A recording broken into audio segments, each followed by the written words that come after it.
Ladies and gentlemen, we are live and in living color. Welcome to another fantastic episode of This Week in Reselling, where I have a little help with my friends. We are so...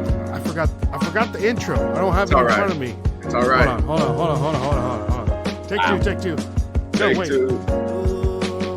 We're live, pal. We're live in the living color. We're having a little help with my friends. Here we'll discuss the highs and lows of reselling and dive into great conversation. We're positive they're going to hear something that's going to help you become a better reseller. I'm your host, Ray, and I am joined with my co-host here, Joe. Yes. I'd flip that. Here. Brendan with Big Time Flips is in the building. The biggest of flips. Out of the penitentiary. Traveler. Mm-hmm. I got a little time out of in the yard, so. In the yard. But I'm super excited for today's episode because Brendan just got back from... What was it, Brendan? Like the Walmart Seller Summit. Walmart Seller Summit, which I think we all need to hear about it because Walmart's doing some big things. But I do want to go ahead and bring out the guest of the podcast, and it's none other than our boy Dan in Demand. Everyone get a clap for our good friend Dan in Demand coming in with the... Is that a fresh haircut, Dan? Like last week, I think. Okay. See? He knew he was going to come on. He wanted to make sure he was nice and fresh. So I have a little bedhead. No, I'm pretty good. A little bit. You're good. A little bit of bedhead. A little fresh, so clean. Dan, what's your favorite Outkast song? That one that I think I learned it from the draft. It's "My Baby Don't Dance." Is that how it goes? Hey, yeah. Yeah, that's like the only one I know. I think. I'm sure you know. I mean, if I heard Miss it, Jackson. Sorry, Miss Oh, Jackson. there's that one. Is that how it goes? Yeah. You probably know "Bombs Over Baghdad." I don't know. How's that go? Bombs over Baghdad. I don't know that one. Rosa Parks is a classic. Rosa Parks. How does that one go? Shit. Roses really smell like poo poo. Yeah, that one. I've never heard that one. You know that one. Yeah. Copyright know that strike one? right there. You sang it just perfect, Brendan. I'm gonna have to look at. Thank you. I've been working on my vocals. Dan, what was the last song you listened to? Well, during my Whatnot show, I usually because I listen to country music for the most part now, but in my younger years, I was listening to the evolution of music. My high school years in the early 20s, I was listening to like pop punk rock and alternative music. So during my Whatnot show, you're a misunderstood young youth. Right, like my youth. I think we all listen to that. We're just like so angry. When I was super young, I listened to oldies. I love the oldies. Like, is it Casey Kasem? Like they used to play the oldies. He's still around, but like 50s and stuff. Like, I mean, I was a big Beatles fan, and then I started listening. Like the early 90s, I was a huge like Bare Naked Ladies fan. Like the music group. And, I mean, you know. Yeah. I've seen we're all fans of Bare Naked Ladies. I'm a fan of both. So. Yeah, that's okay. I mean, I was a little uncomfortable watching Bare Naked Ladies with my mom, but like if I watched, if I played the music, but is that the one like who did the "You and Me, Baby Ain't Nothing But Mammals"? That's the Bloodhounds. Was that them? Bloodhound. No, that's Bloodhound Gang. Yeah. Okay. Yeah. Which one is Bare Naked Ladies? Which song? If I had $1 million. $1 million. Yeah. It's been 1 week since you looked at me. Yes. They're great. They're a great band. I saw them live. They used to they would like $1 Million song. They would say the mac and they would like eat nothing but mac and cheese, and then everyone would throw mac and cheese at them, like on the stage, and then it got so big that when you went to the show, they would just like you would donate mac and cheese instead of throwing it. It was like, there you go. Ken needs to be there for that. Right? Oh yeah. The mac and cheese guru himself. I'd Smash Mouth. I was listening to Third Eye Blind. I still listen to that stuff. Very like Warped Tour, Vans Warped Tour kind of vibes. Ooh, yeah. Oh, Green Day is coming here in in a week. Ooh, I saw playing Green Day at with the Blink-182 back in the day. The soccer stadium, which I would love to go. How much of those? Anna and I saw them a few years ago when they did a big tour with Weezer and Fall Out Boys, I think it was. Mm-hmm. Something like that. Yeah. Go ahead. I was gonna say those tickets gotta be outrageous, or like. Let me see. We'll look. Let me look. That Green Day song with the year, like I don't. It was like Sentimental was big when I was like graduating high school. You know. Oh shoot, that's today, like, August 30th. Oh, is it? Yeah. Oh, the last song I was listening to was Iris, Goo Goo Dolls. That was the last one. That's my favorite band. Goo Goo Dolls? Yeah. They're awesome. They are awesome. Dolls. Yeah. That's not the one they sing Soul Sister, right? That's Soul Sister. That's Train, right? That's Train. Okay. Yeah. Dude, I don't really like Train, but I saw them live actually because the Goo Goo Dolls were on the bill and they were headlining, and Train was really good. They're really good. Really? Yeah. I think they would be. Yeah. That was $73 I can get in the building to go see Green Day. That's not terrible. That's pretty cheap for nowadays. Yeah. Right? Well, it's at the soccer stadium, so it's like big. You know, so they're just probably trying to fit in. Yeah, but it's a soccer stadium, so it's not super big, right? It's not like going to see big. Our soccer stadium is pretty big. Is Nashville a big soccer community? Like, is it pretty big? We love our soccer. Geodis Park. Let me see what the. I'm gonna guess like 30,000 would be the max. I think I'm overshot it there. Yeah, you probably like 24. Ooh, what did you say? What you say? 30? That might be 30. What about you, Joe? I have no idea. Let's go 26. 26. Brendan might be like too. I'll take the middle at 28. Damn it, Brendan. Yeah. 30,000 on the dot. Oh man. I didn't even look it up. Yeah, how crazy is that? But this is our soccer stadium is amazing. It's the largest soccer made stadium in North America. Really? Oh, is it really? Yeah, like for soccer. Are they going to host the World Cup game?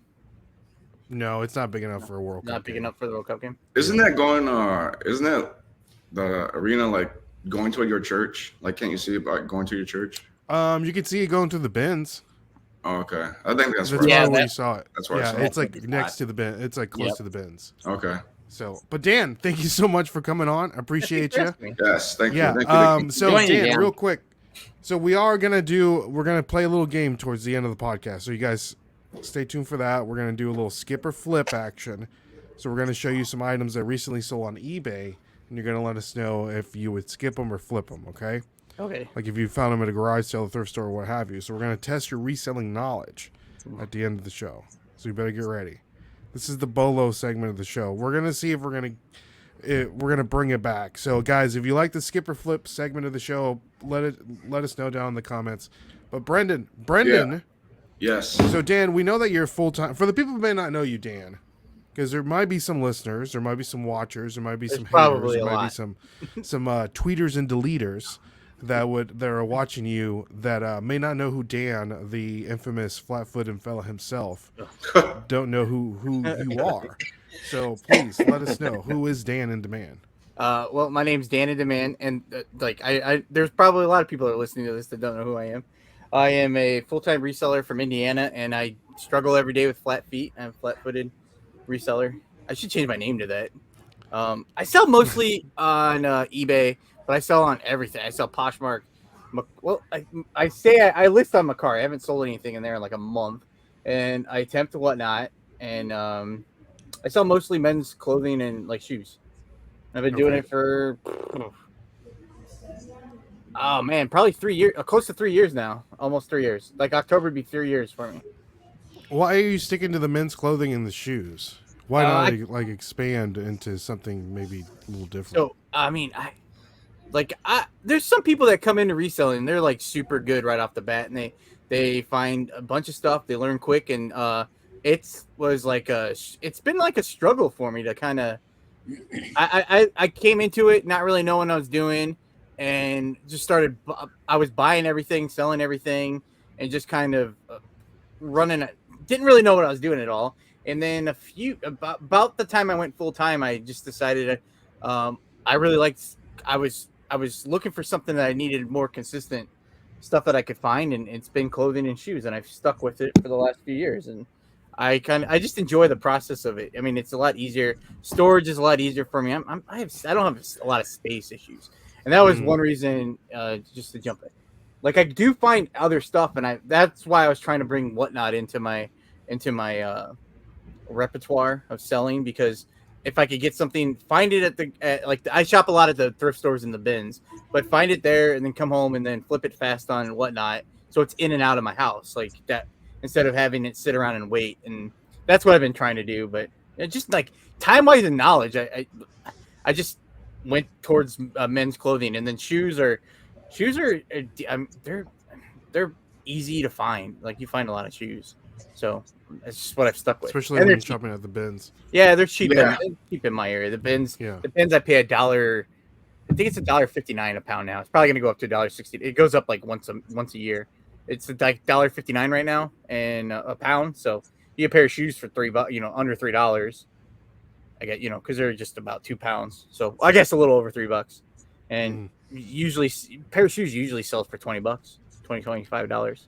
Now, are you trying to like upscale everything, Dan? Or are you just kind of like happy where you are right now? Because the reason why I ask is I think a lot of people that are listening are kind of in your position. They were 2 or 3 years into the game. They're kind of like in this like weird bottlenecking point. It's like, do I want to expand? Where do I need to go from this? And another reason why I want to have you on, because I knew that Brendan, which is also a full-time reseller that sells similar stuff like you, he just got back from, what was it, Brendan? The Walmart Seller Summit? Yeah. So in San Francisco, which I don't know if you've seen Brendan's hamstrings, but they're really big right now because of everything in San Francisco is on a 90%. It seriously is. It is. And the man doesn't wear proper footwear. You think you don't wear proper footwear, Dan? Brendan's walking around with flip-flops, no arch support whatsoever. Show us. The black on. The black on today, okay. These are the Rivera 11s. Oh, okay, classics. So are those from Old Navy? Yeah, 2 for $6. Okay, because the last one I watched, Kristen was on. Since you guys came on, I've when the podcast went away, when it came back, I've listened to a few episodes, but I'm two behind right now. We need you to watch every week. Come on. Yeah, I'm being honest. I'll be honest. Well, like last week I was telling, because you had Jack Strezzer with Brian on last week, and I know him through Whatnot, and I was like, I was talking to him yesterday, and I'm like, oh yeah, I need to catch up. I had stuff that I was doing the day, like your show comes out on Thursday, so I was doing something last Thursday, and it kind of like off tilted the way I do things. You know what I'm saying? So yeah, that episode with Jack's Treasures was good. Yeah, I'll get to it. It was a lot of fun. It's pretty good. I like listening to podcasts. It helps me get through my work for the day. So like just listening to the one I listened to with Kristen was really good. I mean, I do my stuff while I listen. It's a lot easier than trying to keep up with chats and the lives. So it's part of my routine, but you got to fit it in on you. But back to the question, Dan. So where are we on your reselling journey? Are we going to go back to blackjack dealing? No. Or are we going to do this? Are we going to scale this up? Where are we at right now? So we are. Well, so it's almost. Well, it'll be September when this comes out now. I am not where I wanted to be. Like sitting in this moment last year. Last year I was like happy. I'm like, I need to. I know I want to do like go. Not, I don't have to be super big, but I mean, basically, I make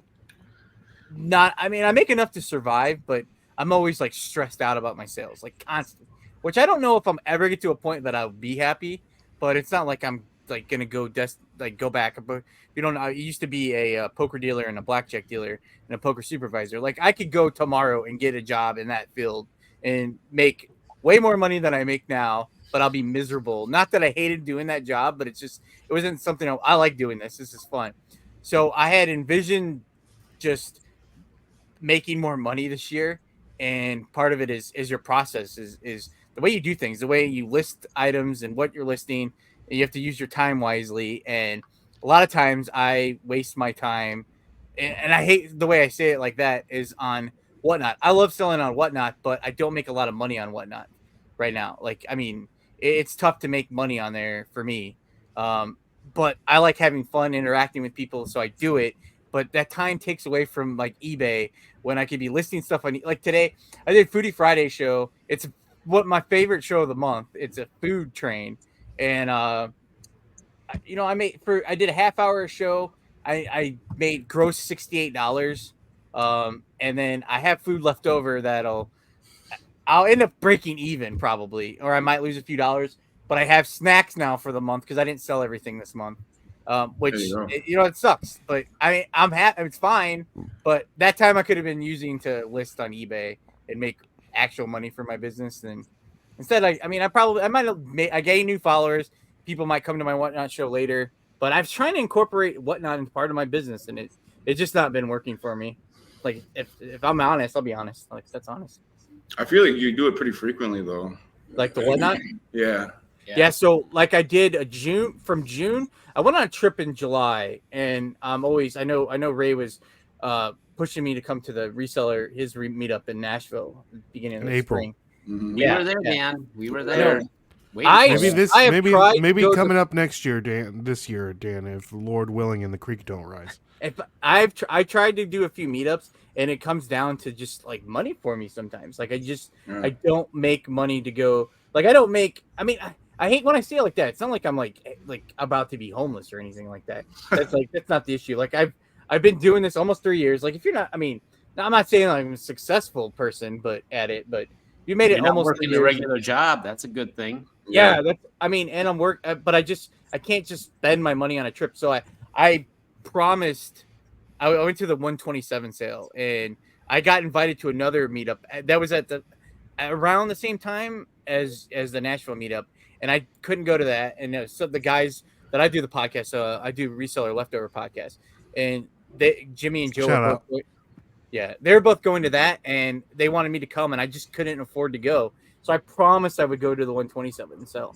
So during June, at the time I was really picking up my Whatnot sales to try to really make it and use that money for my trip. It didn't. It worked out. I mean, I made enough to get on my trip, but right now, like I come back and like my dryer broke. I didn't have to. My AC broke, but I didn't. Luckily, I rent from my mom, so I didn't have to pay for that. But like my dog needed a vet visit. Like bills added up that if I didn't go on my trip, I would have had the money, no problem. Now it makes it tight. You know what I'm saying? Like, so I'm always worried about that. That's real. I mean, a lot of people that are listening to this and watching this are in your same boat. They're going on their own. They're like, I want to be a self-employed, but to do that, all of it's on you. So it's like you said, if I'm not listing, might not be eating. Right. Might not be going to a restaurant. I might not be going to that birthday party. I might not be going to that meetup. I'm gonna be, so. But how do we like fix that, right? Like you need capital to buy more stuff. And was it last week we brought this up or the week before? This year I think has been just slow in general. Going into the election year and all that stuff. Shout out to Joe Philly Picker. Yeah, it's just been rough. I mean, what do you think, Brendan? How's your sales been? From Brendan's a full time, he's kind of in the same boat, but Brendan goes to all the meetups. Yeah. I mean, I got different ways of doing it, but like that's kind of why I got into Walmart too, because like it's another platform, and then it's like. So tell us before you get into that, Brendan. So tell us. I don't think Dan knows. I know we talked about it a little bit. Yeah. Walmart. Tell us about Walmart. It's kind of like Amazon now. You can like sell stuff on it. Yeah. And then another thing that a lot of people don't know, Walmart is starting to do, and I've watched this a couple videos on YouTube.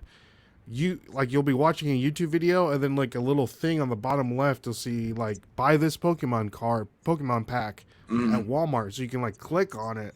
Yeah. It sends you straight to Walmart, and you can purchase whatever item that they're selling on there. But sorry, Brendan, go ahead. No, I'll go. That's fine. No, you can do like ad placements and campaigns on Walmart and stuff like that. But it's basically like a Amazon competitor. Like they want their piece of the pie too. So the thing that's good about Walmart right now is like it's rather new. So there's not like crazy restrictions or like things like Amazon has right now. So it's pretty like I want to say it's not like a free for all, but it's so much easier to navigate and like get in the game and stuff like that. So. That's kind of why I picked it up, just to add like another platform. So you've already started listing on there? Yeah, I have like 100 things on there. Oh. And now I just found out I came back from the summit. They're gonna start doing it's called the Resold by Walmart. So you can do like resell like electronics and stuff on there too. so to like compete with eBay. So Is all your stuff you've listed, or is it all is it pre-owned, or is it like no, all, it's all from like retail and stuff. So like retail arbitrage? yeah. So but like they're rolling out the, I don't know exactly when, but they're rolling out the resale part of it. They say soon, whenever that could be, but yeah. So that's gonna be pre-owned stuff that you're gonna be able to sell on there. Oh, that's cool. So, but yeah, that's just I just, you know, it's another platform to add. It wasn't too tough to get on there. Like you got to have like an LLC to apply for it, and it took me like a couple weeks to get in, and then it's just like a learning process because it's still so new. So still make mistakes. I've lost money too. I've made money. So Do you sell on Amazon already too? no, No. I don't. I've done a bunch. I've done like try to do a couple like FBM, but we were talking about this in California. It's like, man, they keep raising the rates and like, or the fees on Amazon and like just like applying different rules. And I was like, man, I don't even know if it's worth getting into at this point. I used to do FBA. Okay. Oh, really? Yeah. I messed with I resold 12 years ago. I did it for a few months, got out of it, but I started selling on Amazon. I was instantly ungated. I was selling DVDs and stuff. And then I got away from it. And when I went back, I was gated and all that stuff. Yeah. And then when I first got back into reselling again in 2019, I was looking to do Amazon mostly because I didn't want the stuff around my house. And I mean, it was just the one thing I don't mess with it. That was going back to like that could scale your business too. But I drove around so much time looking for retail arbitrage stuff, and I didn't know what I was doing. Like I might be able to do it better now, but back then, I mean, I was just like, I was too scared. I was buying the wrong things, and it was a race to the bottom. And I would send stuff in, and when I would get money back, I hardly made any money, and it was just like I can't do this anymore. So I stayed away from that. A lot of work. But yeah, I have seen the Walmart people when I look stuff up, when I Google and stuff, I see I can buy it on Walmart, and it looks like a person was selling it. And I've heard other channels and stuff talk about it. So I didn't honestly know. It's just like you just sign up and do it. Yeah, they got like a bunch of third-party sellers. So, but it's not like I mean, there is some gating. There's some brands like you don't know until it's gated until you try to like submit it on your item list, and then it comes up like, oh, you need to be pre-approved. It's just like a trial and error thing. But like I said, I'm still learning. I'm not an expert by any means. But that's why I went out there to, you know, try to pick up some game and meet some people and all that. Yeah, that's awesome. And then to do this little fancy dance here. Oh, yeah, you got a video. Yeah, that was Monday. Yeah, that was Monday. It's like a little theater. No, you have to do that in order to sell. You have to get up there and do this. No, I don't have to. I just wanted to do it. No. And it's just like a little light that spins around it, and then they tell you when to pose and all that. It was pretty cool.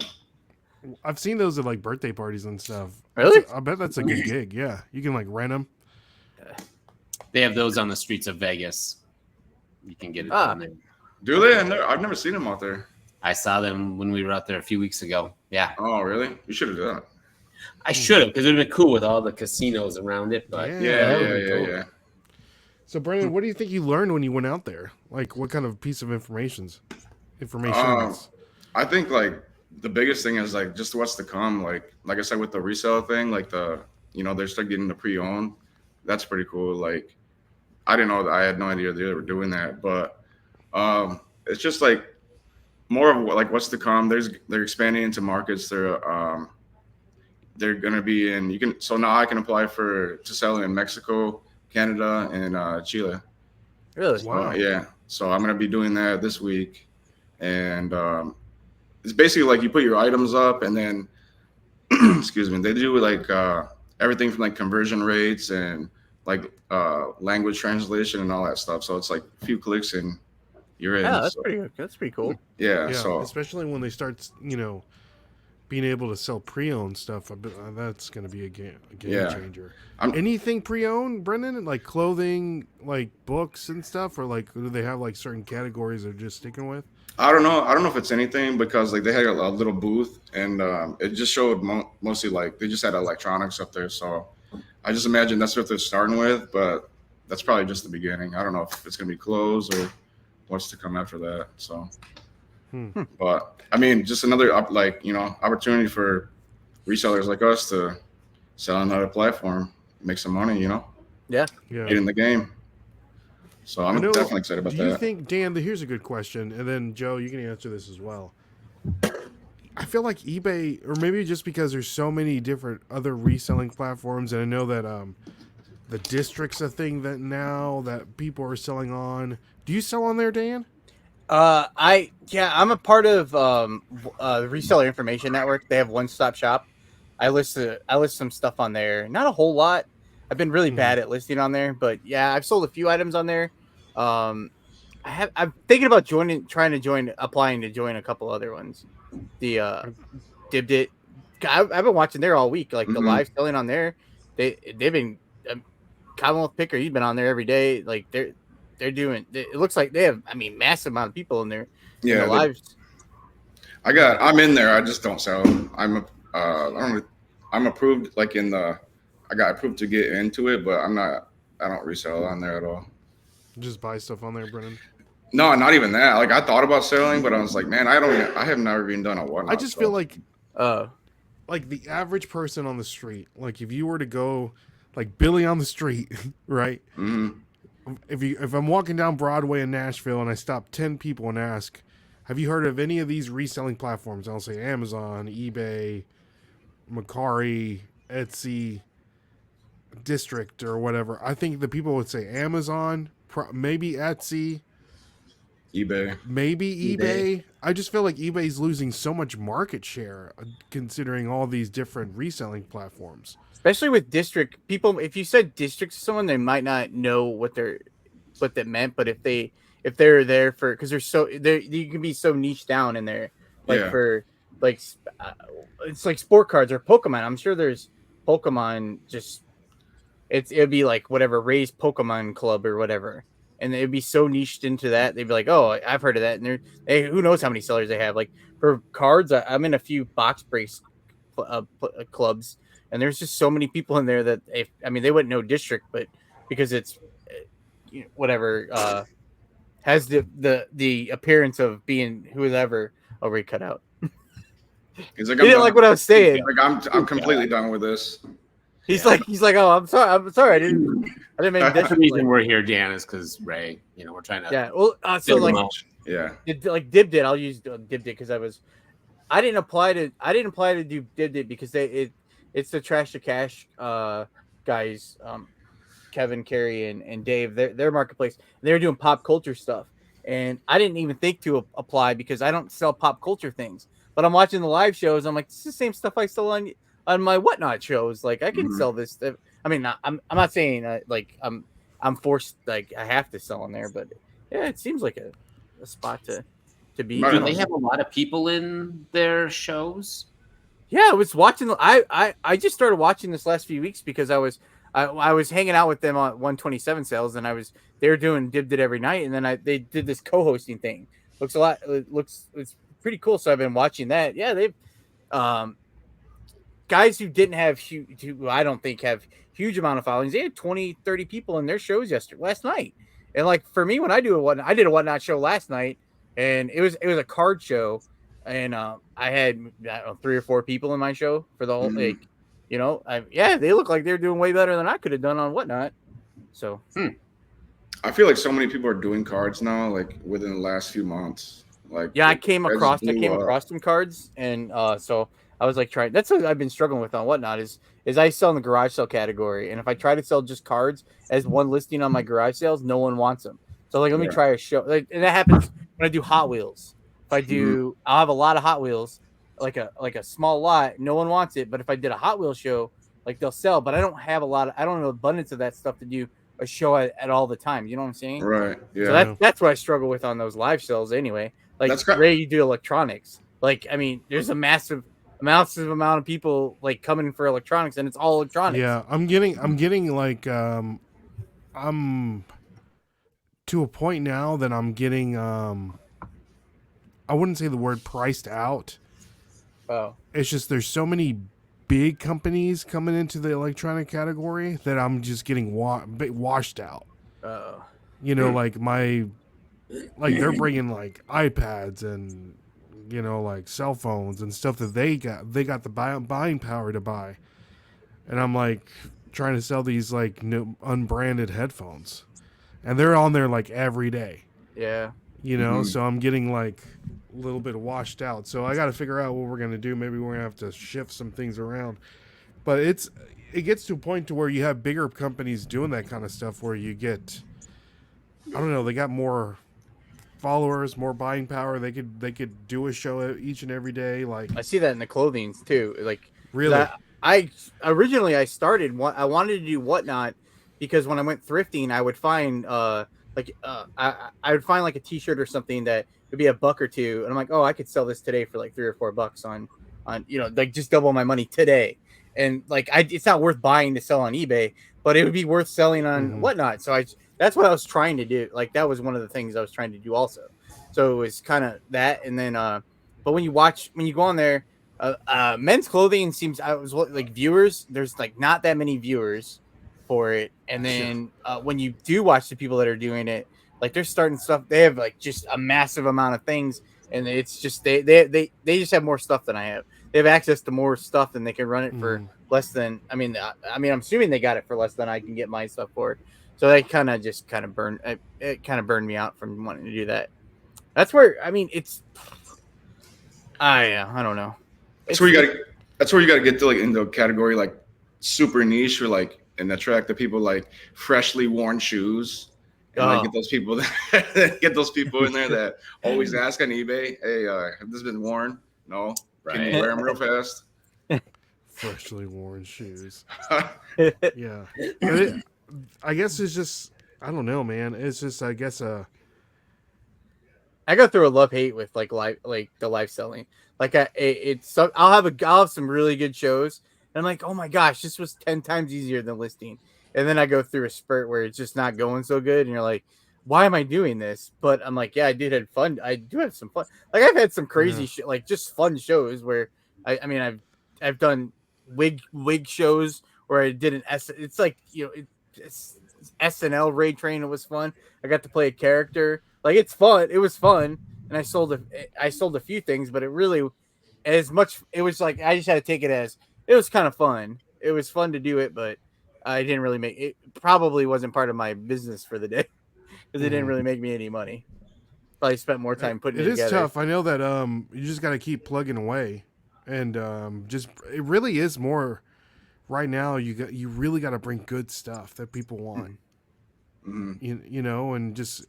But you and they have to be there too, because it's tough when you only have 10 or 12 people that are gonna absolutely want. Like, I swear, like I don't ever want to put anything that is bad. Like, I want everything to be good, and I don't think it's bad. But I'm like, I only have 8 people in my show. Are they really gonna? Is one of those 8 gonna want this, and is it gonna fit them if it's clothing or? Yeah, that's tough.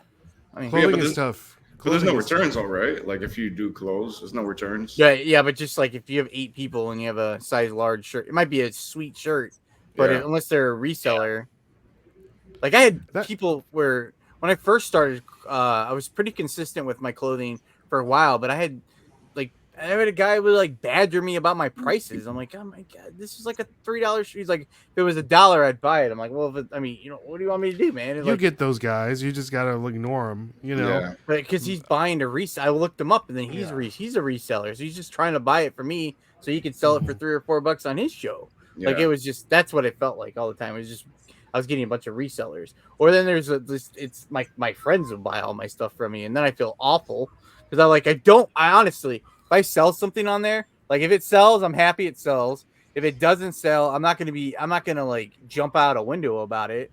But like I always feel like some people pity buy for me, and I hate that. And like I don't want them to buy it just because they feel bad for me. Still making you money though. I mean, yeah. I just don't want people to buy stuff that they don't want. Is what I. I mean, Whatnot is one of those, you're chasing dopamine the whole time. So it's like anything that we're buying on there, we don't need it. Yeah. Like I'm looking at right now, I'm looking at like 3 plushes that I bought off of Whatnot. Do I need them? No. An Alf plush, a Psyduck plush.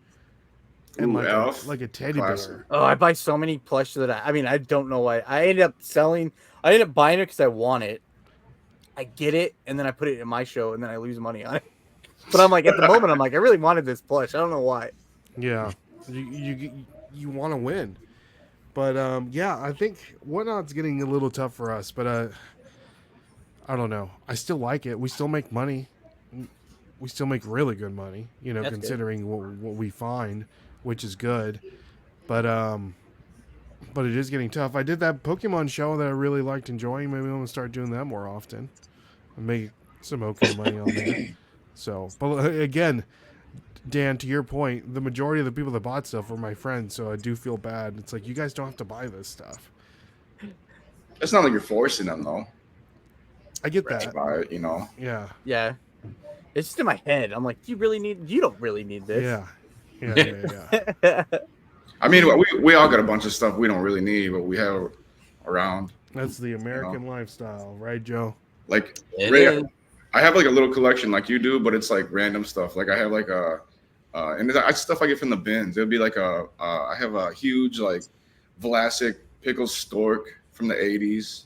Like it's a plush. And I have stuff like that. And it's just like, I don't need it, but it's just like cool to have.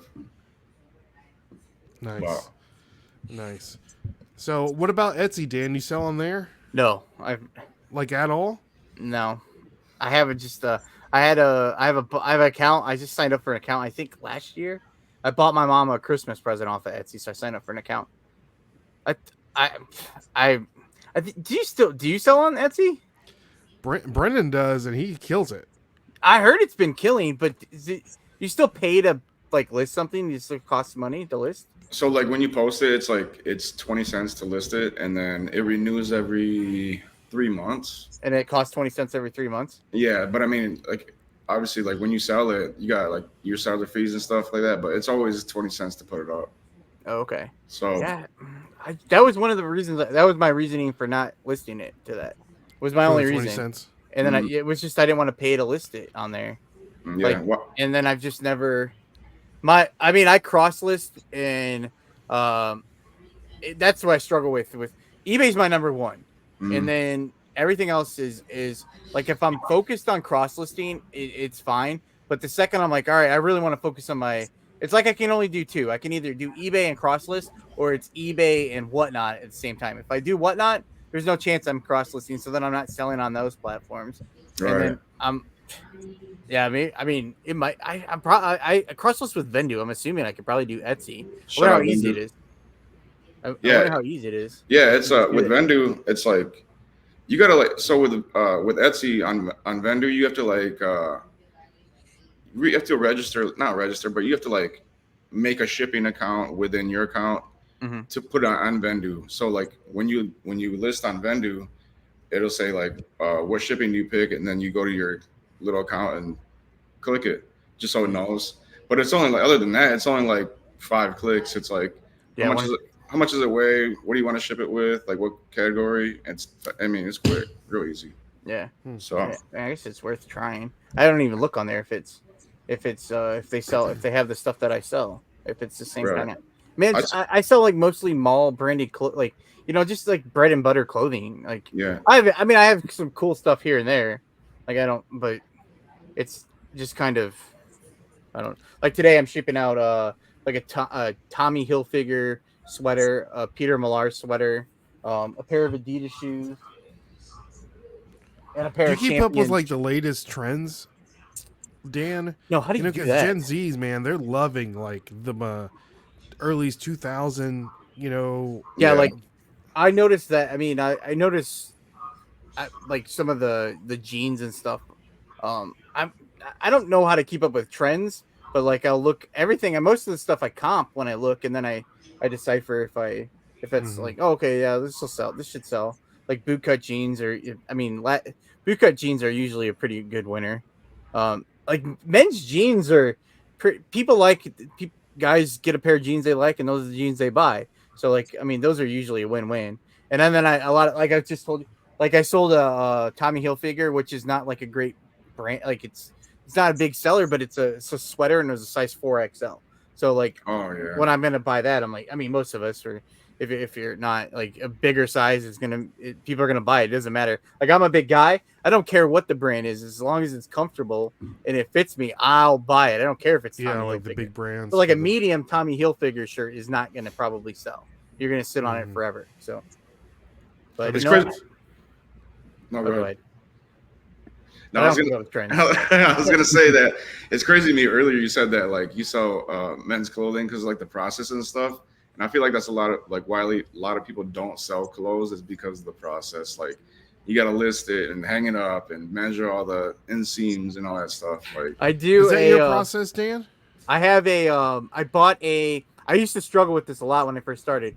And then someone suggested that I have a photo backdrop that I bought off of Amazon. It's just like a wood panel backdrop and I lay it across my bed in my room and then my clothes I flat lay them and I take pictures and I just do for like I do just the regular pictures and I take a yardstick for the measurements. I just measure width and then the length of the shirt, get the tags, try to get the materials. When you first start, you forget those things. So you try to make sure you get that stuff because people ask you what what is it made of? Because me, I have to wear like I can wear 60-40, but I wear 50-50 cotton, like cotton polyester blend. So I can't wear 100% cotton shirt. Like it's just not going to fit. I'm going to be uncomfortable. Like I need that get some of the give in there. So like people want to know what they're buying and I point out any of the flaws and then what I done, I fold it up and I learned how to fold. I didn't know how to fold. Like I'm not a great folder, but I fold it so it looks presentable. I put it in a poly bag. I put a label on it because I learned quickly that if I have 5 pairs of black jeans, like I don't know which one's which, so I give everything a number. So I put a sticker on it, and then I like toss it across my room into my laundry basket. And at the end of the day, or the next morning, I take everything from the laundry basket, put it in an IKEA bag, and then file it away outside. And it's just like this. It's just it's just easy. It's so easy to do in my head. It's fun. And I do not fun, but I mean it's but like if I have hard goods, I have to like dig and try to find and figure out where is this gonna fit? What's this gonna fit into? And it ends up sitting around in here for a week or two. Or shoes. So shoes I leave out for a while because I've had problems where if I washed them, they didn't dry all the way, and then I put them away, and then I put them in a bag, and they molded. So and then I usually leave those out for a day or two to make sure they're dry. So then they end up sitting in here. Then I find a spot for them, and I have to go back to put them where I put them. But clothing, I have everything. Oh, I have bins in my garage where I have them all skewed out, and I write down. Like when I'm done, I have you're not gonna be able to see this if you're listening, but I put all the numbers on paper and they all have a number. And so when I sell something today, I put the number here. So then when everything has the same, every bin has the same amount of items. So I always know where it's gonna go, and I don't have to, they're not overflowing with how many items in each bin? It depends on the size. I have 2 different sizes of bins. Bigger ones 25 and the smaller ones 15. And then if I'm running out of space, I'll put like 16 or 17 in them. I'll add. So how many items do you have in your eBay store right now currently? Like 1,280. 1,200? 1,280. So what do you say? You sell like 10% a week? 8%? This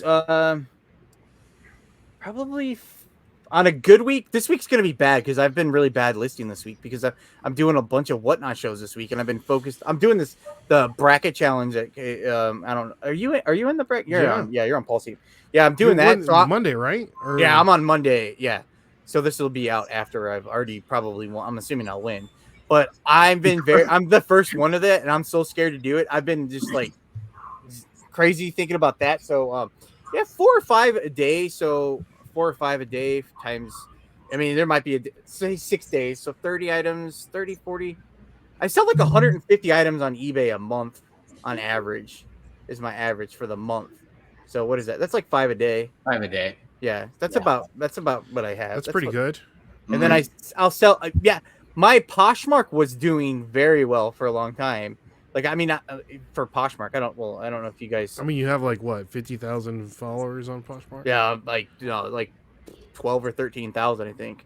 It's big time. But I mean, Big time. for the amount of time, I have only 500 things on there on Poshmark, but I was doing a few $100s. I mean, I was $300 or $400 a month on there. I was happy, and it's just been very slow since I've not been cross listing like I was supposed to. Like the cross listing, if I don't know if so, this isn't a bit. I love vending. Like I like cross listing, and I like the apps, the things for it. I didn't like List Perfectly because you had to use your computer. And Right. I started Vendu and I loved it because you could do it on your phone and your app. Mm-hmm. But at the beginning of the year, I mean, I'm not blaming Vendu, but I'm not blaming Macari. I don't know. At some point, Macari wasn't able to. I can't list on my phone with Macari. And then they started the beta testing with Whatnot, but you could only list from Vendu to Whatnot on your computer. And so it's the process of me taking my computer to actually doing it is never happened. Like I'll do it sometimes, but most of the time I'm like, all right, I want to unplug all my computer stuff because I have it set up to record a podcast and I don't want to mess with all it. So I leave it. Mhm. So then I don't cross list because I'm like, why am I going to just cross list to Poshmark when I need to do it to all the other platforms. So I'm not going to do it. So it's been very bad. So my Poshmark's been killing me, but I was selling, a couple, maybe 8 to 10 things a week on there before. And now it's not, I mean, it's nothing. So I sold one thing today. Do you have a share bot or no? Yeah, No, I've tried it and I didn't feel a notice. So like I share a few times a day for myself. Like Okay. I do it like first thing in the morning, and then if I'm kind of I have like sporadic moments during the day where when I'm taking pictures to list or whatever I'm doing, if I'm just gonna be away from my I'll share it a few times a day. Mm-hmm. And then I didn't see a note. I didn't notice a difference to pay. Where do you get a share bot? Well, they provide one, don't they? You I could. think they have one, but there's a paid one that I got through. There used Ginger, to be a free one. Ginger Marvin recommended one in their videos. I don't know if they still do. And I tried it last year, and it was okay for a while, but it didn't. It was like $20 or $25, and it just didn't seem like the extra money was worth it. And I think Flipped. I think you pay for now. Yeah. You have to. Yeah. So I just do it on my own. And then I was wonder happy how hard with it is to myself. make one. I think there's so many now though. Like Yeah, I mean, there's but a if few, if we have one backed by Dan in Demand as the spokesperson, Right. oh, And you make it free because once Flip left, I was done. yeah. I wonder what kind of information they gain from that, because that's where email addresses and all that stuff. Like, there's money in that.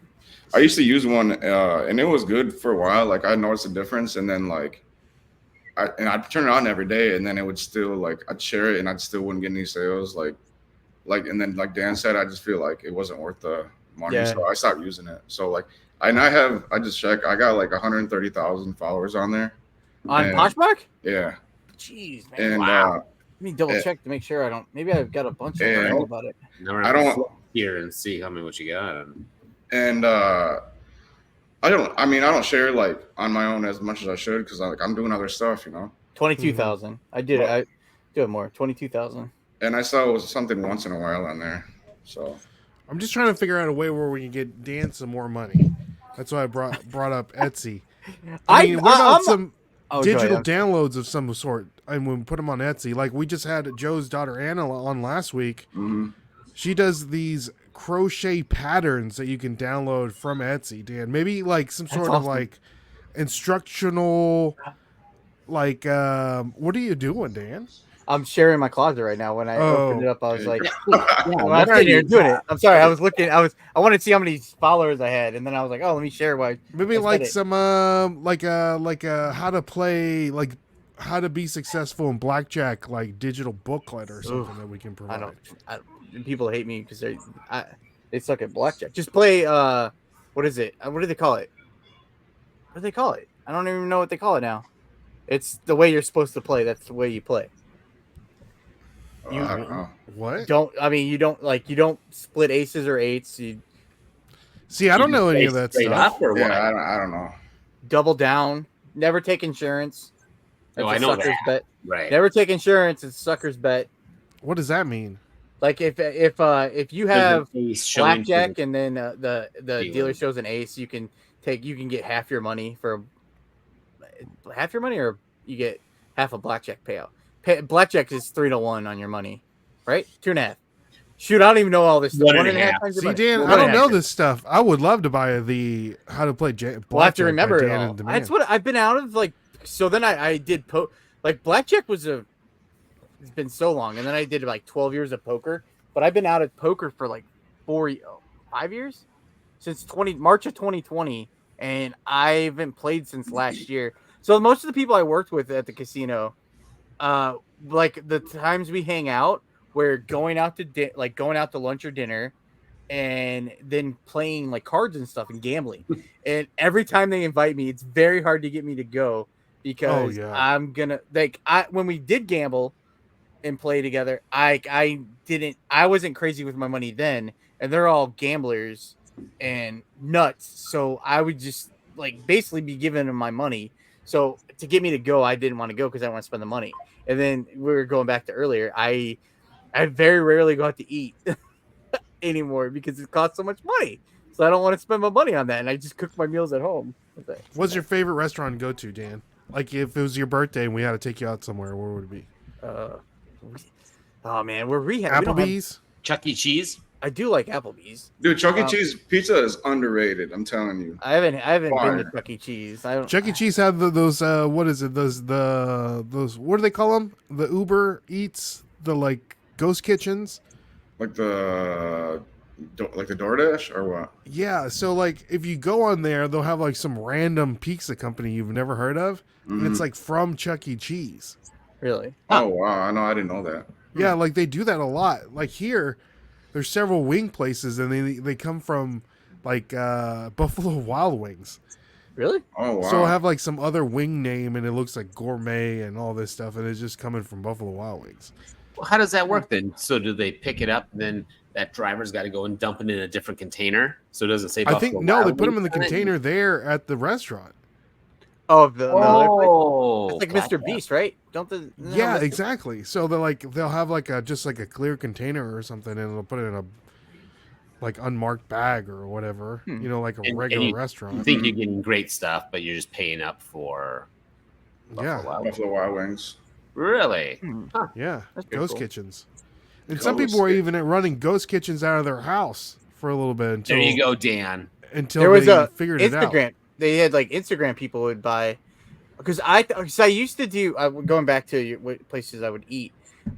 Before I got into reselling, my hobby was I like wanted to just do barbecue, like did barbecue like smoke. I bought a smoker and was learning how to do that. So on my days Can you off, smoke a good butt? I did smoke a amazing pork butt, and I made very good chicken thighs. Chicken thighs love and a pork good butt chicken thigh. were my things. I never did a brisket because it was the How meat about was always too ribs. I liked ribs, but I did that a lot, and then so I like to go to like a barbecue spot, but like most of the So time, we need to get you your own barbecue sauce. Dan's yeah. Dan's flat-footed barbecue. There you go. Yeah, okay. Oh, that'd be cool. Make a Yeah. barbecue sauce. Put you in an apron. Put you in an apron or some overalls. Oh, Dan Put you on the Man bottle, is- Dan. But the overalls, you gotta have one strap down. oh yeah. Yeah. Worse.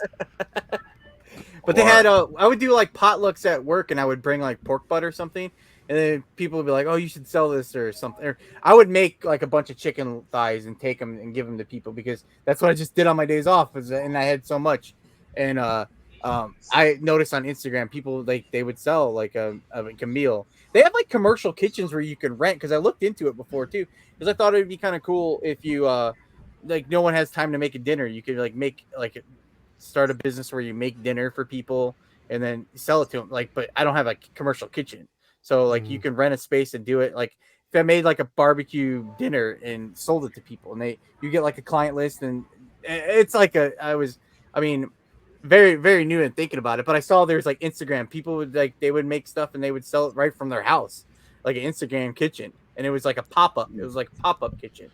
Oh, that's great. I mean, I'll tell you a quick little story. There was one point I don't even remember when, like my parents say they were like in between jobs, right? Mm. And they couldn't find a job for like a little bit. And the way that they would like pay rent and like do all this stuff, they would make tamales, right? Like a ton of tamales. And they would go to like the construction workers, like where they were working at, and just like sell them out of the back of the van. And that sustained them until they found legitimate jobs. A lady at the thrift store. There's a local thrift store here. It's run by a church. And then she was there. I got to talking to her about something, and this place is great. It's like all the clothes there are like $1. Doesn't matter what the clothes are. Like I found like brand new Brooks Brothers shorts for $1, and like it doesn't matter what it is. It's $1, but it's very small, and so there's not much in there. But when you find stuff, it's good. But I was talking to her, and we started talking about she makes tamales, and I was trying to buy some from her, and she's like, "Oh no, she bakes them and makes them." And then goes to the mill. We live the mills are right around here. We have big steel mills around here.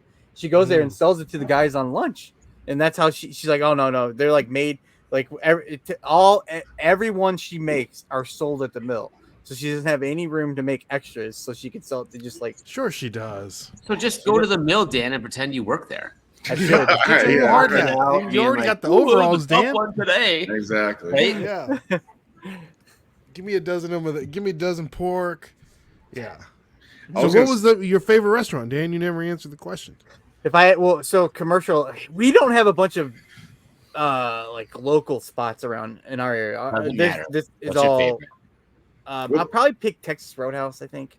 Ooh, yeah, you can't. It's pretty beat good. that. Like, I wouldn't say B-dubs before, but during they've had so many chicken shortages and their prices went up, and I learned how to make chicken wings in my air fryer, and they are better than the ones you get from B-dubs at the time anyway. What part of Indiana are you in? I live in Portage. It's like northwest Indiana, up towards Chicago area, like Chicago. So what's the football team you root for? The Illini, or like Notre Dame? Well, I root for. So this is weird because I my family's from here, and then we moved. I moved around when I was younger, and I was in South Carolina for a long time. So I grew up. So my parents, my dad was a huge Notre Dame fan, so we instantly liked Notre Dame. And then when I lived in South Carolina, I was like a huge Clemson. I like Clemson, and I would go to the games every week. But we would watch the Notre Dame games on NBC, like you could watch them. So I rooted for both, and it wasn't like it didn't matter because they never played each other. But now, like the way stuff works now, they play all the time. It's weird. So my allegiance is to Clemson, but I root for Notre Dame too. Like you can't. Clemson had a great. They still, Debo. What is it? Dabo Sweeney? Dabo Sweeney went to. No, wait. I got two guys in my head. Is Dabo? Oh, the coach. I'm thinking of. Yeah, the coach. First I was thinking of Debo Samuel because I just drafted him on my fantasy team last night. Yeah, Debo, or Dabo. I'm such a great guy. I don't even know his name now. Debo from Friday, right? Yeah. But I'm Dabo. It's Dabo Sweeney. Dabo. I have Dabo, and Debo. Dabo Sweeney. Yeah. Okay, Dan. Yeah. So we're gonna get to the segment of the show. Skip or flip. Okay. And we're all gonna play except for myself. They don't know the items that I'm fixing to show you. I think it's 5. Can't remember. So if you see these items at a thrift store, garage sale, or where have you, let us know. Skip or flip. And before that, we do want to give a shout out to the sponsor of the podcast, and that's our good friends over at My Reseller Genie, the #1 accounting software solution for all resellers. And guys, use the code #NashvilleFlippers, and you'll get 15% off your first month. Make sure you know your numbers by the end of tax time. Use My Reseller Genie, the #1 accounting software for all resellers. You can use it for Etsy, Poshmark, eBay, I think Whatnot. I'm not 100% sure. But and they're going to be at Posh Fest September 5th. Oh, that's next week. They're going to be in town. I didn't know that. Shout out Faith and Paul. Yeah. Right? Shout out Faith and Paul. I thought that already passed for some reason. I don't know why. Yeah, me too. But that's next week. Dude, I looked at the rooms, like the discounted rooms they have for Posh Fest, and They're not cheap. So you're gonna Where go to are Posh the- Fest where- too? No, I'm not going to Posh Fest. Okay. No. Where is it? One of the hotels. Let me see here. Posh Fest. Let's take a look. How much do you think this ticket costs, Dan, for Posh Fest? They might give you a $50. free one, Dan. $50. $199. That's my guess. $2.99 general What? admission. That's just the ticket. Mm-hmm. Wait, is that for Posh Fest or for the reseller Genie? No, For that's Posh Posh Fest. Fest. I'm not paying $200. I mean, is that gonna get me more sales? Access Probably to not. 2 immersive days of hands-on workshops, informative sessions, and inspiring panels for all knowledgeable speakers. So it might, Dan, opportunities to connect with, to make memories with postures during fun icebreakers, mentorship sessions, and activities. Fuel up with provided breakfast and lunch. Receive an exclusive one-of-a-kind Posh Fest 2024 swag bag filled with items you can get only here. They're nothing like Nashville party. Break out your boots and get ready to line dance with fun moments like happy hour and entrance to the ultimate posh party. Where is the hotel? I have no idea. It's been so long since I looked it up. They said there's nothing like a Nashville party. When I think of that, I think of the Nashville reseller meetup. There you go. $300 for the Posh Fest. I mean, if I was moving stuff like consistently on Posh Fest, I would definitely go, but I'm not. right. You know, I know like all the big posh, like I know Posh King's gonna be there, like all the big poshers. I'm Dan, just checking to see if you- there's where the hotel is. I can't even remember, man. I looked at it so long ago. It I might be. didn't know It might they be. had a thing. It might be sold out or not sold out, but like There's the it prices can't be might sold be. out, can it? No, I I mean- mean, I meant like the Oh, like the hotel? special rates. Yeah. I'll tell you what, whoever did this needs to redo it because the it's grainy. Like the graphics. Really? Yeah, they didn't use the proper. I'm just saying. I Just can't even tell. nitpicking there. I can't Yeah, even tell. All right, Dan. First Yes. item. Dan, Okay. Joe, and Brendan. First item. Let me know if you're gonna skip it or flip it. We have here first item of the day. And guys, again, let us know if you want this segment back. I gotta put it down in the comments. Make sure you like, share, and subscribe. We have here this little dish, Dan, with a nice little gum on the front. We're selling the dish, not the gum. Just FYI. What is it? What does it say on there? The word on the. Yeah. It So say Shark? says Clark's Tea Berry. How much am I paying for it if I'm buying it? Do I and get it that? glows, How much are you- so it's how much uranium. are I'm you buying willing to it. spend? I'm buying it because it's cool. That'll be my excuse. How much you want? Even though I don't sell anything glass. Yeah, I'm paranoid about selling glass. It looks cool, so I would buy it to flip it. But How think much I'm are you gonna willing? spend 20 What are you bucks. buying it for, Dan? Let me describe this for the audio listeners. So we're looking at it's a gum display dish. Is that what It's it a is? flat glass. It says Clark's Tea Berry on the foot of the glass, and it's it's uranium, as you can tell from the pictures. I don't So know anything it's- about glass. If I could find it, just because I thrift a lot, and so I feel like if it's $10 or under, I would buy it and I'd be able to flip it. And I think I could sell it for at least 30 You bucks. can probably find this at an I estate think sale for 10 and under. Mm-hmm. So that's what I would sell. I would sell it for, but I've never I think seen one of those things in real life in my life. I think Nothing close- like So you're that. willing to pay 10. How much do you think Yeah. it's selling for, Dan? At least, how much do I think, or what's the? Yeah. I don't know. What do you think it's selling? Yeah. I'll say $50. Okay. Brendan, Just Yeah. chance I'm right. skip or flip? Flipping it. How much you 100%. paying? How much it's selling for? Yeah, I'll probably pay about 10. I think it was sell maybe I'd say like 40, 45. Okay. Pretty close. Like the same. Mhm. Joey. The most I'll pay is probably, well, I mean, if I'm thinking it's going to flip for about 60. And if I know it's going to be, 100%, I mean, I'd pay $20, but just because if I knew it would sell right away, really quick, yes, but I don't want to pay that much. So How much is it selling for? What'd you say? I said 60 it'll sell for. And you're paying how much? Fine, I'll say 15 is the most I'll spend. Okay. All right. Maybe 20. So we're all flipping. Yeah. All right. So we have here this little Clark's Tea Berry. If you guys don't know, Tea Berry is like a old person's gum. Oh. It's what your grandma used to chew, Brendan. Didn't know that. Yeah, she told me it was her favorite. Okay.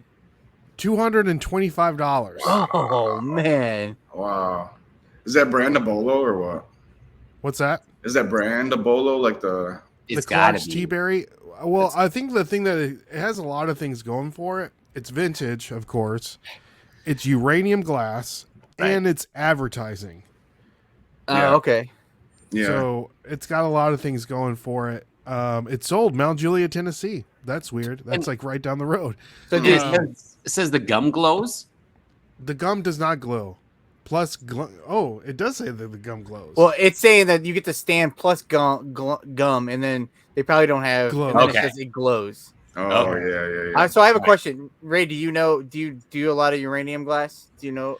I don't do any glass. Does all uranium mean it's good? Is anything? I that think glows so. good? I think all uranium is good to pick up. I'm not Yeah. 100% sure. We might have to get Tim over the years here, especially if you can get it for a decent price. Exactly. But I think so many people collect uranium that it's worth picking up. Okay. Yes, I agree with Kind that. of like, Okay. well, we didn't mention this on the.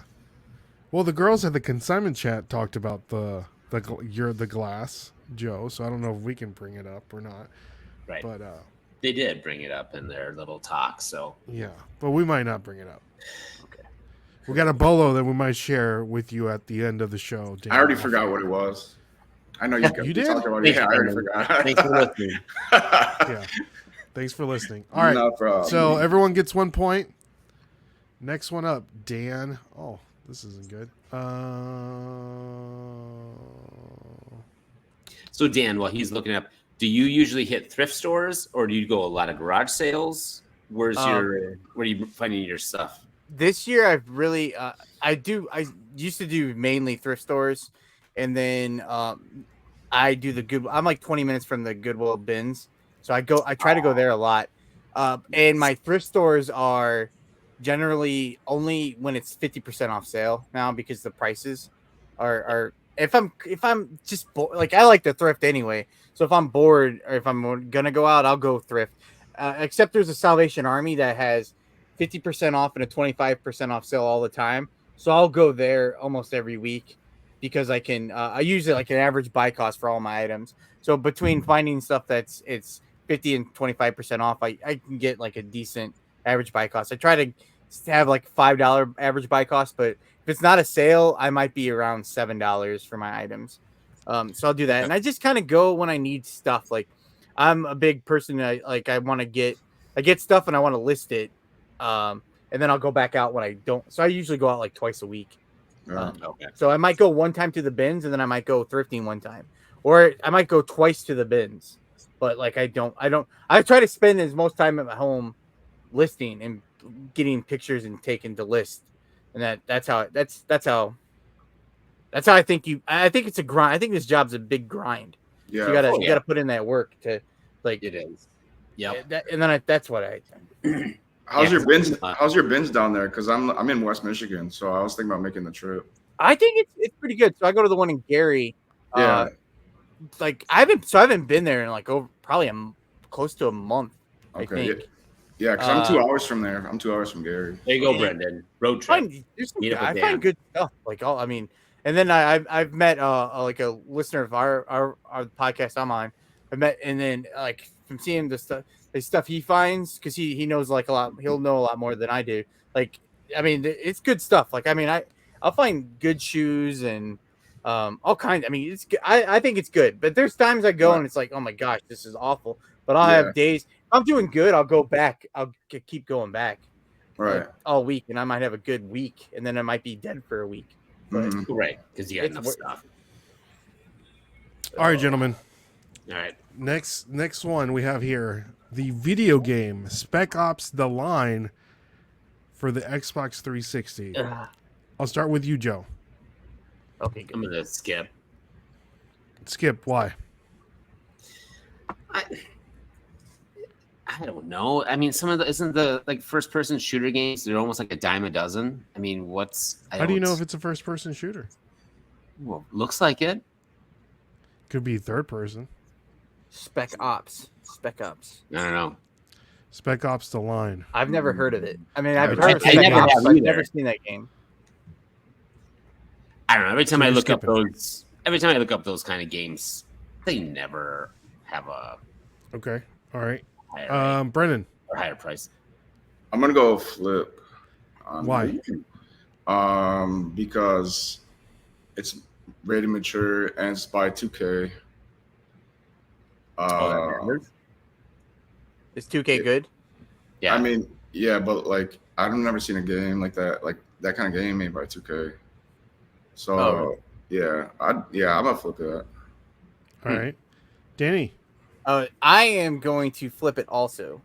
And I'm horrible at video games, but I've heard of Spec Ops. I have never heard of The Line. So I don't know anything about video games to begin with. But that kind of intrigues me because I've never seen it. But and then I think I can I might sell it. I might pay a couple like $3 for it, and then it might sell for like at least I'm hoping it sells for at least 15. But it Okay. might sell for more than that. But I've never seen All that right. game before. But I know in my head I feel like I like Xbox, but I feel like no one ever wants Xbox games. Nah, 360 has some bolos for sure. Do they? And I think this Yeah. might be one of them. Even though if it was just I don't know what it is. I've heard of Spec Ops, but I've never seen that game in my life. So that's why. That's why I'm gonna Brennan. Yeah. What are you buying it for? What are you flipping it for? I'm gonna go. I'll pay up to like 10. I think it's gonna go for like $100. $100. Wow. I just saved myself $100. Okay. So this video game just sold on eBay for $29.99. Okay. Which, to Dan's point, this is some game that you would see at a thrift store, Yeah. see even probably at the Goodwill bins, and it's worth enough for you to be able to pick it up, right? Yeah. if you can And the get- reason why is because Xbox has this thing to where you can like play a bunch of games, kind of like a Netflix thing. You can like subscribe and you can play like a bunch of games. I think it's called like Xbox Game Pass or something. But that's like going away for the Xbox 360. So a lot of the Xbox 360 games, for you to be able to play them, you have to buy the physical copy and not necessarily the digital. Oh, they're gonna get rid of that. They're going to get rid of Oh. it for the Xbox good to know. 360. Okay. So I a didn't know lot of that. a lot of those games are going to be they're going up in value. Yeah. So 'cause- you can see this game, even loose, is a $24 game. And so it's a good little bolo to this one's I think Yeah, Right if they're away. new, that's different. yeah, If it's new, 90 right. new. Which you might be able to find this new somewhere. right. I've never heard of that game. I have to remember that. Yeah, so this is a game that a lot of people $35 complete in box. That's So one to you go could look get it for for. like $1 at a garage sale all Yeah. day long. Oh yeah. Right. Because I've heard of Spec Ops games, so I don't know if that's Right. just that line is like but I just never seen that one I haven't particular either. one. Yeah. Yeah. All Hopefully right. I find it know, now. Dan, I know you like selling toys. So the next one is a toy sale. I do like toys. I'm not good at it, but I do like Okay, it. we'll see here. Do you like Sonic the Hedgehog? I did like Sonic the Hedgehog as a kid. So right off the bat, I'm gonna know. I started messing with toys. I was trying to find my category on whatnot, and I was trying to get into toys, but I'm doing this big speech. I could be completely wrong. Sonic the Hedgehog is good, so I'm buying that to flip. And that thing with that sword, I bet you probably get like $40 for it. Wow. Why do you think in your experience you say Sonic the Hedgehog is good? Like why is just- that?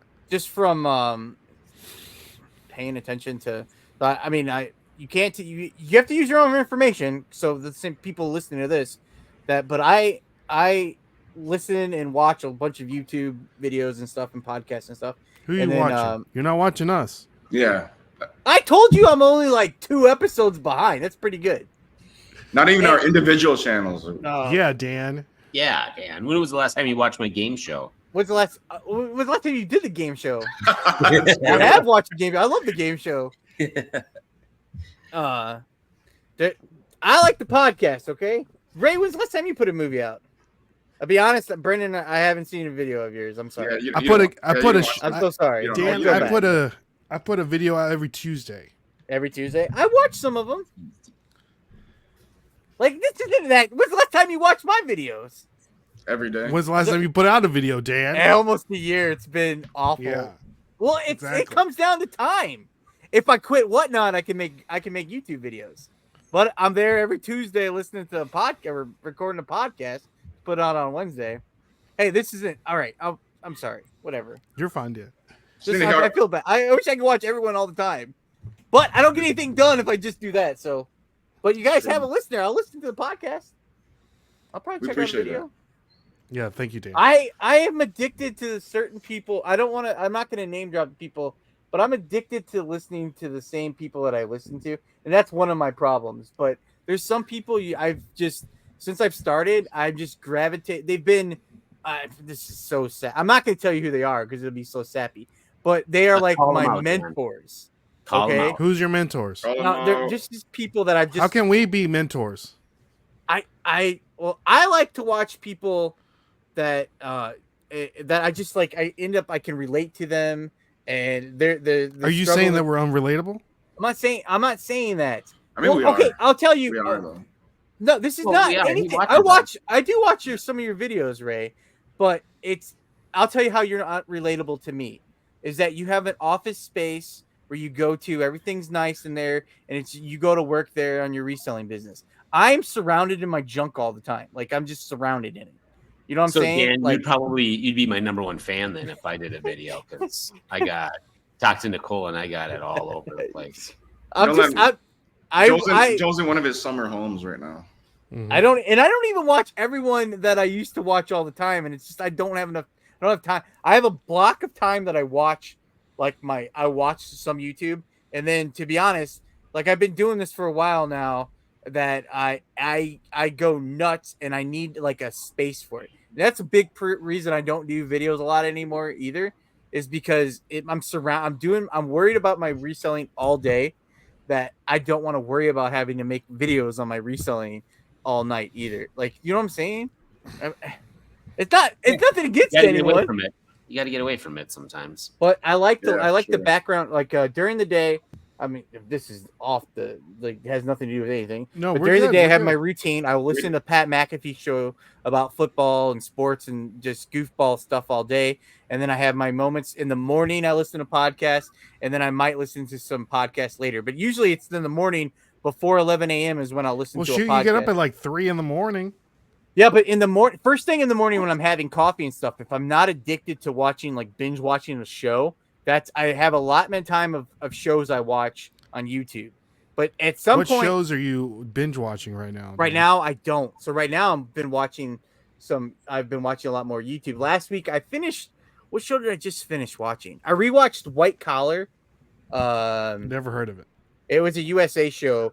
It's about a guy who got he was he's a con artist, and he was in jail and he escaped, and FBI agent caught him, and then they solved like artsy crimes and stuff, and it was like 5 seasons. I binge watched that, and then I got into this moment. I didn't want to just focus on like hyper watching a show, so I started watching like old 90s movies and stuff, and I did that. And then I have a lot in my morning, or it might be before dinner. I'll watch a YouTube video here or there. I'll watch some YouTube videos, but that's my time. Like I used to spend my whole day on YouTube, and I just have to get away from it sometimes. Have you watched any of my Pokemon buyer perspective videos, Dan? So when it comes to Pokemon, you asked me to be on the draft for Pokemon, and that was the first time I ever had no interest in Pokemon. I thought it was Pokemon forever. But the only person I care about is I have a thing now. I Snorlax, but I don't. I mean, Pokemon's not my thing. I'll send you a Snorlax card. The episode where they wake him up when he's blocking the path is classic. I never watched the cartoon. I did the draft, and you guys told me to watch the cartoon, and I haven't. I looked it up on YouTube, or not YouTube, on Netflix. You don't have to watch it. And I haven't watched it, and it's just like you need to watch. I'll tell you what, Dan. So I'm too old for Pokemon. You can binge watch. I've been going to these card shows and buying cards. Yeah. And so it's very garage sale-y-esque to where I'm like, we're negotiating the price, the condition of the card, and you really don't have to like know anything about it. That's what you're doing? Yeah. All I'll right. shoot you one over by the end of this. All right. I'll check. Joe likes them. All that. I feel guilty all the time. You like them. It's the same thing as watching. I can't be in everyone's whatnot shows all the time. Dude, I always feel guilty. Huh? You can be in mine, Dan. Well, like Saturday. Oh no, you're going to Saturday night. I'm watching football now. Like that's, you know what I'm saying? And regular season starts next week. So college started yesterday. Yesterday. Oh, yeah. Well, last week, but yesterday there's like 20 some games on. Really? Yeah, there's like 20 some games on last night. I know that Colorado. Who won the Minnesota and no idea. North Carolina game? I think they lost. Minnesota lost. I saw a little clip of people in the stands, like going like they were winning. Yeah, they were winning. I think they lost. I mean, I'd say the only college team we're concerned about is the FU Yetis at this point. That's right. Oh, yeah. The Flip University Yetis, Dan. Yeah. You're gonna be you might win the Heisman, Dan, this year. I'm not gonna. Freshman. What defensive lineman or defensive end is gonna win the Heisman? Yeah. I really feel like I should be on the O line. No, Dan, we need that fierce tackler making plays behind the line of scrimmage. I was gonna try to look up to see who won that game, but all of a sudden my internet. The Gophers. My phone The is Gophers so lost. Oh, did they? Lost. Okay. Yep, 19-17. I just looked. Okay, Joe, Dan, you're picking this up? I'll pick it up. And what did I say? $40 I think. $40. Okay, what are you picking it up for? Like $1? Yeah, someone's gonna probably sell that for $1 or $2. Okay, Brendan. Is it just a figure? Just the figure, man, and this with little the sword. sword. I think the sword's the key to there. Oh, man. Ooh, it may technically be a key in the video game. Ah. Shout out to Kingdom Hearts. You ever played the game Kingdom Hearts, Dan? No. You need to. It's awesome. I play I liked Mario as a kid. I liked Sonic as a kid, just regular Sonic. Like I got a Super Mario game right here. Super Mario game. Classic. Cartridge games are my thing. Like but I don't play games. I have an Xbox One. Xbox 360? No, the other one. Not the newest one, the old one. The S or whatever? Xbox One, right? One. Yeah. What are you doing, Brendan? Sorry, we're getting real distracted. I know. I'm sorry. We do this every week, so it I doesn't matter. I don't know, man. Like I don't know much about figures. I'd probably pick it up if it was like less than $1 or $1 probably. How much you flipping it? You flipping it? Yeah, I'd try because I like Sonic's one of my favorite games growing up, so I like Sonic. So I don't know how much it'd be worth. I think it'd be like $15. Okay. And you're still okay. Yeah, Joe. I'm still picking up though. Joe. In Dan we trust. I'm going to follow Dan's lead. Whatever Dan said. You're probably wrong. How much you think it's selling for, Exactly. Joe? I'll go $1 less than Dan. Whatever that was, right? I said 40. So I'll say 39. 39. So this Sonic figure God. just sold for Come on, Dan, don't be wrong. $119. What? How do you even know? Like, is it because of the sword? The sword, Jazzware Sonic the Hedgehog Black Knight, 3-inch, made by Jazzwares. Like Dan was saying, guys, Sonic figures are freaking hot, right? Like, look at this. Yeah, just that sword. Do you know why though? You're asking me, and then I went on some tangent about not watching YouTube videos. I don't know why. I don't look at this. I know Knuckles came out and it was kind of popular. And then I found a few Sonic figures at the bins, and I got super excited. I wish I would. I might have gone a little bit higher if I paid attention that it was Jazzware. I found a Pokemon Jazzware. Yeah, Jazzware. I found a Pokemon Jazzware figure thing in the bins, and I think I sold it for $70 or something. It was incomplete or something. It was something awesome. So next time you're gonna find it at the bins, and no one's gonna think it's anything. Is it like? Did you see the night? Look at the night. 350. Ooh. So is Oh, it like? he's got the Is it helmet? stamped at the bottom like their name? The Jazzware. Yeah, like Jazzware, on the it bottom. looks Yeah, like it'll be Jazzware. posted on there someplace. But like Never you heard of said, Sonic the Hedgehog is his toys sell really good. Like, look at this. I still got the Sega Genesis with Sonic games. Yeah, Sega. I sold my entire Super Nintendo stuff just so I could get a Sega. Man, I didn't know that about Sonic. I did not know Sonic, that. man, look at all these little figures. $25, $100, $16, $50. That's Shadow. Yeah. Don't sleep on Thanks. Sonic, guys. I like this segment. It makes me feel smart. I think Like I was off on the price, but I was okay. I'm good. Yeah. I think when I played this and when I was on the show like months ago, I don't think I did too hot. Yeah. I'm looking All up right, Sonic figures right now on Marketplace to see if I can find some Right? Yeah? Yeah. For real though. All right, next one up, Danny. You ready? Yeah. Joe's favorite. Money. I'm a Waffle House kid button. Oh, you do need that. You do need that. Inch and a half. Dan, what are we doing? Find that on the parking lot today when you were. No, just the condom wrapper. Jesus. Dan, I went to Waffle House today for lunch. I get out of the truck. There's a Magnum empty condom wrapper on the ground. That tells you the quality of Waffle House right there, I guess. That's mean, how you know it's gonna slap. Yeah. Denny's dude, Denny's is the same way. Last time I went to Denny's, there was like I got out of the car and there was like an empty Hennessy bottle in the right by my feet. Oh yeah. I'm like, yeah, this is gonna be fire. Yeah. Like Dan, if you go to Waffle House and the cook's not smoking Newport 100, you just need to go back in your car and leave. For real. I've only And been to have you Waffle House eaten once. at a Waffle House? One time, I was And coming back what?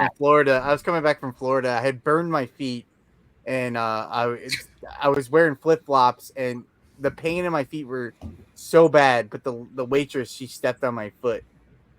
Yeah, she stepped on my foot, and I started screaming. That was the only time I've ever been in Waffle House. I feel like I think I'm in my head too much, but I think I'm gonna skip that. I just feel like you can't. They can't all be flips on here. Okay. I don't know, it's a button, but the kid thing kind of makes me think I should Right. flip it, but I think That's I'm gonna what skip it. I'm gonna skip it. I think I might be wrong though. Okay, Brendan, what are we doing? I'd buy it for myself, but to resell, I'm gonna skip it. Okay. Joe. Skip, just because I hate Skips Waffle all the way House. around, huh? Joe had the wrong thing at Waffle House. If you're listening, you don't go to Waffle House and order a plain waffle. You just don't do that. And No, the guys you who don't go to tell me Waffle House in- and get the sausage. and the Yeah. guy who took me there didn't say, "Hey, get the bacon. It's better." Said nothing. But I'm saying with all the selections of fruit to put in the waffle, I would thought you would put I don't something in. like fruit on stuff. Missing out, man. That strawberry waffle they had for a limited time was fire. I had some more of that waffle. This is gonna sound weird. The Waffle House sauce. I forgot all about it. Oh And yeah. the lady was like, "Hey, you want any of the Waffle House sauce?" And I was like, "Oh yeah, give me some of that." I forgot about that too. Yeah. So, all right, Dan. So this little pen just sold. Now there's one listed, but it just sold for this price too. So just FYI, $14.95. I was gonna guess it did sell for $15. Is it plus shipping? Yes, $5. I was gonna shipping. guess $15 too. So apparently there's a there's a market for Waffle House pens. I didn't even know they had pins. This I is wouldn't- $6. That's a outlier. There you go. $14.95. $4. I mean- these are things that you can pick up for like. I mean, you find those in the Yeah. you can find those in the bins, and they Yeah, don't like, weigh look. anything. So A pack of 3 just sold. Save the T-bone. Goodbye T-bone. Goodbye T-bone. I'm a That was gonna be Waffle my- House kid. There that you was gonna go. be The my next- strawberry waffle. Dude, $10. I demolished that thing. It's so good. So I was next gonna time say- you're I need a big bag of pins. I was gonna say I was wondering if they sell like you're going through it. I was wondering if they sell better in lots. Mhm. Ooh, the Autumn '98. So be on the lookout for Waffle House pens, guys. Look at that. 15 meals for $5, Dan. A button, $9.99. I would list it for $10 because that would take 2 seconds. 2 seconds. And it'd be small. I could throw it in my little small bin, and it'll sit there. There you go. And it's advertisement. And there you go. Who said that? I did. Yeah. Oh, you did earlier. That's All right. This is the last one, guys. Last one. So I don't know who's winning or not, but I think Dan's winning. I'm pretty sure I am. Yeah. You'll get a prize at the end, Dan. Even when Joe loses, he wins. That is correct. That's correct. All right, Dan. The video game Alien Resurrection for the PlayStation 1. Black Label. They probably didn't make a green label for this. A couple. I did a buyout of some guy I used to work with. He was selling some video games, and I feel like this game was in there. And I think I thought it would sell for. I mean, like, what am I? If I'm paying a couple dollars for it and I sell it for like 15, I'm happy with that. But for this game, I'll probably say skip it. I feel like this. It might. Maybe it was a couple. There might be an Alien game that's worth it. This might be it, but I feel like this. I'm picturing that the cover art on that, and I think this one. If it's like for this game purposes, I'm gonna skip it. But if I'm paying $1 or $2 and I sell it for 15, I'm fine with that. Yeah, but true. I'm gonna skip it. I don't think this is the one I really want. Okay. Do you ever play Alien versus Predator on the arcade? No. It's kind of like the Ninja Turtles in time. I tried to play that Ninja Turtle game, like the one at the arcade. Yeah, it's like that, but like with aliens and predators. So you're the predator. I'm a big alien fan. It's pretty dope. The arcade I was going to, the Ninja Turtles or the wrestling, the Royal Rumble. Oh yeah. I just got this, Dan. I know Joe knows. I just got this Ambernick to play Tetris on, and you can play all those games on there too. Oh really? Yeah, it's awesome. This thing is awesome. It's like $40. It was $40. I should You can put in all those ROMs phone. and stuff on there. Huh.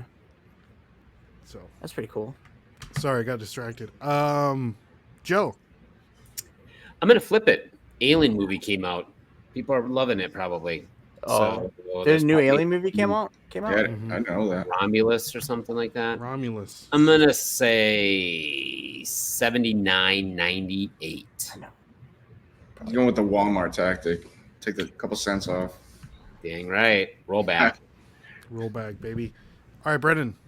Yeah, I'm gonna flip it. I'm gonna say it's like I'll probably grab it for if I knew what it was, like if I knew it, like what it sold for, I'd pay like 10 for it. But if I didn't know, maybe 5. But I say, yeah. What do you think it's selling for? Like $60. I couldn't take it. I looked it up. I couldn't wait. Come on, Dan. You're cheating. Come on. Yeah, I said $60.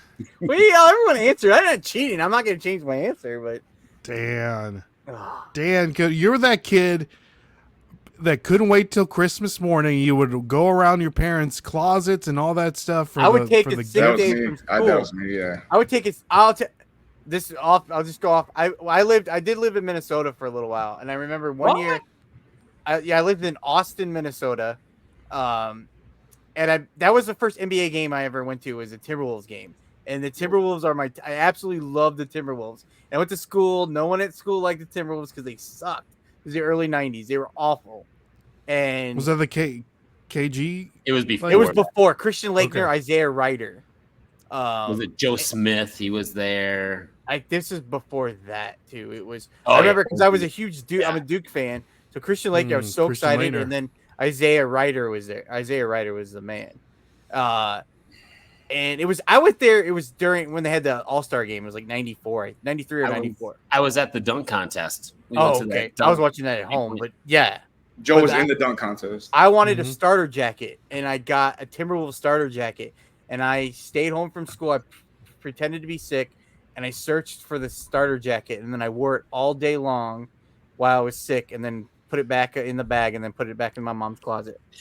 All that. That's a great story, Dan. I got a good one like that as well. With the original NES Nintendo, we got Top Gun game. Mhm. Dude, that that was a game good game. was so. That was It's a fun still so game. hard. Yeah, it was. So hard. Yeah, Found it in but my it's dad's closet. We had a good hour and a half before when I got home from school to when he got home from work or my mom. We played that every day. The worst part was Christmas comes. I don't want to play it anymore because I played it so much. Right. Oh my man. gosh. And then I told a buddy at school, and his dad works with my dad, and he squealed. Oh, My dad one day at dinner, he's like, "So how's that Top Gun game playing for you guys before Christmas even happened?" And I'm like, "Yeah, That's funny. squeal." Dan, which version of the logo Timberwolves was it? Was it? It's the ball the ball, yeah. Oh, with the okay. wolf in it. I'm looking to see if the. Loved the tip. They were awesome. I didn't know that. My about very you. first game was at like 93 Was season. it this one, Dan? I didn't get that one. I had the it was a full zip one. That was the only one my mom could get. Was a full The zip. full zip. Yeah, so it wasn't like cool pullover. I wish I could. Look at This those one? prices, Dan. Jeez. I know. I had the hoodie, the starter hoodie with the Letterman and like that embroidered. Was it across this the one? chest. No, it wasn't even that cool. It was like an older model. It was blue and it had that Timberwolf on the back, and it said just in the upper left hand corner on the front it said Minnesota Timberwolves. I loved it. It wasn't like it was very hard to find. I wanted specifically. I think my mom had to go to the Mall of America to get I wanted specific Timberwolves one. They're hard to find, surprisingly. Huh. Yeah, They're that pretty wasn't dope. it.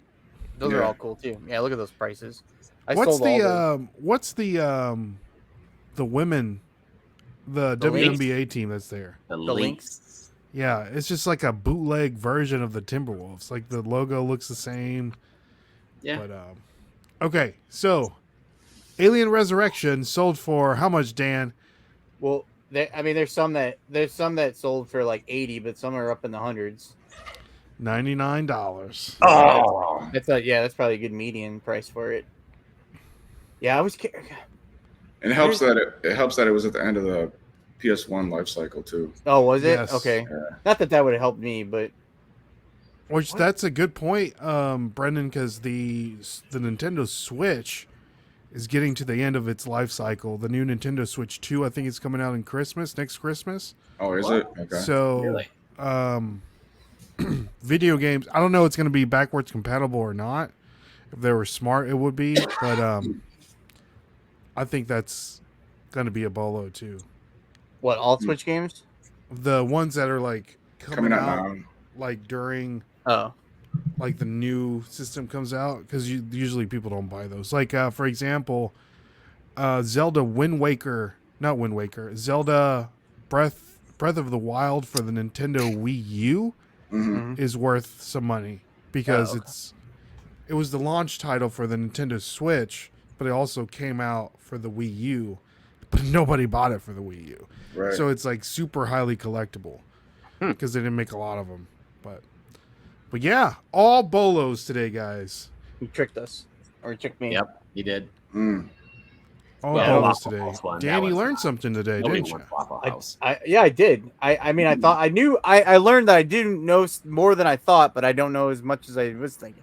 I was playing tricks on myself with that. I've Yeah, seen so- that Alien something. Maybe it was a different game, but I felt like I'd seen that before and it wasn't good. But And guys, if you guys want to send any bolos to us and we'll feature them on the show, make sure to send me a DM and I'll feature those on the show. And make sure they're like good ones, not like the ones that like Joe sends me. He Like sends what? me. I send a text to Dan. I go, "Hey, we're gonna do this game. If you guys can come out with some bolos, that'd be great." He sends me like this like treadmill. No one's I ever didn't gonna buy a send you a- treadmill. I never sent you a It treadmill. was a treadmill. I got receipts. I got receipts. I got receipts as well. You gotta send stuff like muscle nuts. What was it? Not a treadmill. Well, what was it? It was like a. What are those like where the fat people sit and they like jiggle? Oh, it was the belt vibrator thing from the Yeah, 50s. like you put a belt on, Dan, and it just like jiggles your fat. Like a vintage one. Like, of course it's gonna be worth some money, but who's gonna ever buy that? Who's gonna find it? Yeah, I sold one. Did you sell it? I sold one for $150. I paid $15 for it. There you go. It was not fun to package up, I was but gonna say that sounds miserable to work with. So Yeah, we're trying to sell little jazzware Sonics for $100 and just throw it in a poly mailer. We're good to go, right, Dan? I'll not throw that in a box. Yeah. We'll put it in a box. Like I said, those muscle mutts are worth like $1,200. Muscle nuts? Muscle mutts. They're like a Street Sharks bootleg. yeah, You know about they're this? making Dan? Street Sharks again too. Yeah. Yeah. No, I they're think the called. market on those is gonna die. They're for muscle mutts. There's probably like 10 listed, but they're crazy expensive. Let's take a gander. Dan, how much do you think a muscle mutt costs? Holy crap, $250, dude, we're way off. This thing is ridiculous. like 500. Put a picture up. I don't even know what they look I like. got you. I'm trying to think what they look like. They're like Street Sharks. They're but like Street dogs. Sharks with dogs. Look at this. Oh, Oh man. Oh, I just saw them on a video. So I just saw them on a video not too long ago. It Look at was this, $800. It Ready wasn't. Set Resell. He talked Yeah. about one. The Yeah, arm and it was broken. incomplete. It was messed And he- up or something. Yep. Something was wrong with it. Ben. He still got like $250 or something. Yeah, he got Like, some good money for it. Yeah. Look at this shield, $349. It's crazy. dang. Telling That's you, man. awesome. Dang. They're- I'm gonna send this in to you so you can feature it on a segment next week. On next week? All right, yeah. The muscle mutts? Yeah, right. Yeah. Yeah, so Dan, thank you so much for coming on. Thank you, Dan. We Yeah, thanks for appreciate inviting it. And Yeah, maybe we'll have you on again, just in the future if we need like another guest. Yeah, if someone backs out or something. No, just I'm joking. just if we want to have Dan, see, We'll put you in the special guest lottery. We'll put like everybody's name and then twirl the thing. yeah. Pick a name. Oh, okay. Yeah, I had fun. This was fun. Yeah. So Dan, when can the people find you? I do reseller leftovers every week on is it on YouTube or wherever you listen, Spotify or any audio platform. New episodes every Wednesday. Every Follow, Wednesday. follow you on whatnot. Oh yeah, follow me on Whatnot. Maybe we'll see how that goes. Maybe. Yeah, Wait, go buy stuff on Whatnot, on Dan's Whatnot. yeah, Dan buy and the Man stuff on on Whatnot. what? If you want stuff, don't buy it because they tell you to. But Unless you have a muscle man, or what was it? Muscle Mutt. mutt. Yeah, if I find a muscle mud, I'm not going to sell it on eBay or I'm not going to sell it on Whatnot because I'm not going to give it to someone for $1 or $2. Well, don't Just so start they it, can dude. sell it. I sold a drone there for $150, $450, For how much did you sell it for? $450. Yeah. You sold it for $450? Yeah, Would you start it at? $450. Oh, okay. Yeah, I mean, Yeah, you I'm should. trying. I try to like. I mean, we're too late in this to. I don't ever start anything. I just try to. I don't know what I try to do. I try to get a if you deal, but I have don't want to items, give away stuff. Like, I try to, like, if it's something that's really good, I try to do 10% off what the eBay value is. Does that 10% make off. sense? Yeah. So Yeah, they're still 10% getting a less. deal, and then they might be able to resell it if they want to. Okay. So, like, if I know, like, for instance, like these, like, I found some PlayStation controllers, did the same thing, whatever the eBay comp was, and then took That's a good 10% idea. off. Maybe. I mean, yeah. Maybe I should try something like that. I'm always trying to start everything like $2 or $3 and $5. But if it's good, it's got to be good stuff, Yeah. and then people are going to want it. No one's going to Okay. want, like, a George, Foreman? like, Foreman grill. no, what are those, Henleys Oh, for, yeah, like, George. $10? Or something Yeah. like No, I know what you're saying. Joe's Yeah. feet picks. Well, Nobody's those gonna worth want more than that. that. I doubt it. I Yeah. highly doubt All right. So, Dan, thank you so much for coming on. You guys make sure to follow him on Reseller Leftovers. Dan, you're not leftovers here, just so you know. You're the main course. You're the cinnamon butter to our rolls here on this week in Reselling. So, thank you so much, Dan. My name is Ray. I'm Joe from I'd Flip That. I'm Brendan. Big time flips. Dan. And you're Joe. Dan in demand. In demand. And we'll catch you guys on the flip side. next See one. y'all. And God Peace. bless. There we go.